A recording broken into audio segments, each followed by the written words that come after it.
তো গাইস দেখো ফ্লাওয়ার ভ্যালির ভেতরে ঢুকে পড়েছি।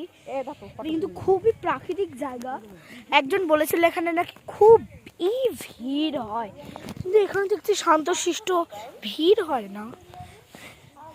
আর এখানে কিন্তু অনেক ক্যাফেও আছে, তোমাদের দেখাচ্ছি।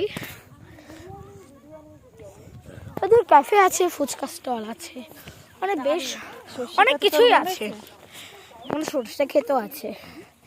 অনেক দিন ধরে ইচ্ছা ছিল সরষে ক্ষেত দেখার, ফার্স্ট টাইম আমি সরষে ক্ষেত দেখলাম। কিন্তু সরষে ক্ষেতে আমি ভিডিওতে দেখেছি, কিন্তু কোনোদিন হচ্ছে সামনাসামনি দেখিনি।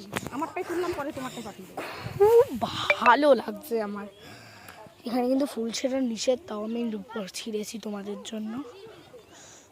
চলো এখানে পড়লাম কানে, কেমন লাগছে তুমি দিয়ে দিই আবার, যার ফুল থাকে বলে আবার চিল্লাবে। এখানকার মানুষ না অতটাও ভালো না।